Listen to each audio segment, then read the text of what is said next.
In 2019, Maryland and Maine passed laws creating prescription drug affordability boards to allow those states to influence drug prices, and similar legislation has been proposed in several other states.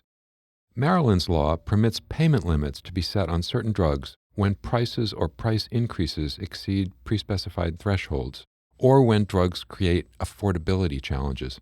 I'm Stephen Morrissey, managing editor of the New England Journal of Medicine, and I'm talking with Tara Sklar, a professor of health law at the University of Arizona James E. Rogers College of Law. Professor Sklar has co-authored a perspective article on affordability boards as a state-based strategy for reining in high drug prices.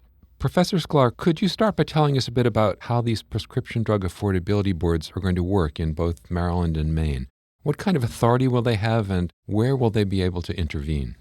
Well, essentially, the way they work is each state, I'll focus on Maryland and Maine, since these are the two states that have actually enacted these laws now. They create these advisory boards. They're composed of anywhere to 5 to 9 members. It just happens that the two states, Maryland and Maine, both of their boards have 5 members on them, which are either all elected officials or appointees of elected officials. And the idea is that these boards will review drugs, both generic and patented drugs, that have some type of trigger event that relates to their price, whether it's that when they enter the market they're at a certain price, or if they experience a price increase over a certain threshold over a 12-month period. Or exactly what you were describing earlier, there could be this catch-all where the board deems the price for that drug creates affordability challenges for the state. So the review is triggered, and then there will be a process where the drug manufacturers and the board, and also the board has, in both states, they've created these stakeholder councils or advisory networks of a broader group of anywhere from 12 to 26 members with different levels of experience in pharmaceutical areas. And they will review data provided by the drug manufacturers, everything from pricing information to how this relates to the research and development costs compared to direct-to-consumer advertising costs, as well as other alternatives in the market, how much is the state utilizing this particular drug. And basically it comes up with whether or not the price that the drug is listed at when it comes to market or over a 12-month period is justified. And if the board finds that it's not justified, it will recommend a payment limit to the state legislature. So in that sense, the board functions as almost a price transparency effort in a way, where it's just trying to get more information and feedback, working ideally with drug manufacturers on why it is that they came to this particular price, and then proposing action depending on if they deem that that price is not affordable for the state. And then based off that, the legislature may put an upper cap limit on what they're willing to reimburse that drug at. But there's certain caveats to it. If a drug is on a shortage list, then it would fall out of the requirements of this review board. And also, it only applies to public payers in the state. Both Maryland and Maine have restricted the review board to only look at what it would actually cost public plans in the state. So it's not for every plan, but only those that operate under the state government or local health plan. And then this could also be reviewed annually. So you write in your perspective article that laws such as these, creating affordability boards, represent a more direct attack on prescription drug prices than other state policies that have been implemented in recent years. What other kinds of policies have been tried, and why is this approach a more direct attack on the problem? I think it's both more direct, and I also think it's more inclusive in the sense that it's really inviting a conversation back and forth between the drug manufacturers and the pharmacy benefit managers and the providers and health systems, as well as the regulators. And then it builds on laws such as the price transparency laws, which right now just mandate that a pharmaceutical drug manufacturer provide notice of what their price increase might be. And that notice could typically be 60 days. But there's no direct action in terms of what a regulator can do to say, well, that price is unconscionably high or excessive. It just mainly is a requirement to give notice to providers and patients so that they could potentially find substitutes over that period. So this legislation goes a bit further in that it says, well, if you are going to have this price increase, then we want opportunity to review it before we just allow it to go through. What kinds of pushback has Maryland seen regarding its plan to establish payment limits on certain drugs? Do you think that that kind of limit's going to present a legal challenge or just a political one? Well, it was really just at the last minute that Maryland introduced the limitation to only apply the review board jurisdiction to public payers. Before that, it had been to any payer in the state. So I think that's a great example of how political opposition, even before the bill was passed, limited it. On the other hand, I do think these are sort of experiments, these different efforts that states are making in the area. And one particular question to ask is, are these efforts going to actually reduce or drive down the price of drugs, or could they just be adding to the administrative efforts by states to look at these, to monitor this area?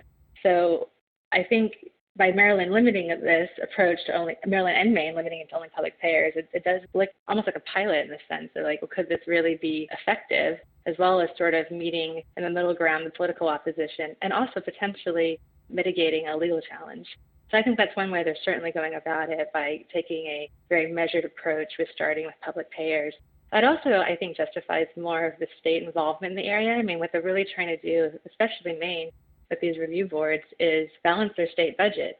And creating these boards to collect this information and data and provide recommendations so that they can balance their budget and yet be able to afford as many medications for the state population as possible. Do you think that other states are going to be passing similar legislation soon, or are they going to wait and see the results from Maryland and Maine, and also perhaps what kind of action the federal government might take? Well, in 2019, altogether, including Maine and Maryland, there were 9 states that put forward this type of affordability review board legislation. And so far, it's failed in 3 states, Illinois, Connecticut, and Oregon. And it's still pending in 4, including New Jersey, Massachusetts, Minnesota, and Missouri. And I think it's very promising what might happen, particularly in Massachusetts and New Jersey. And then based off that, it'll be interesting to see whether they, particularly New Jersey, Massachusetts, follow what Maine and Maryland did with restricting application of the review board to only public payers. The National Academy for State Health Policy has model legislation on what type of oversight that these boards could include, and that particular caveat isn't in it. So it'll be really interesting to see where these other states may come out on based off potential political opposition or fear of court legal challenges after the bill gets passed. In terms of federal action, and that also really remains to be seen. I mean, there's incredible bipartisan support. There's certainly a lot more effort and interest in trying to pass laws that could somehow drive down the price of drugs in many different ways. I think what will be interesting to see in conjunction with what's happening in the states and the federal government is what the private market is doing as well.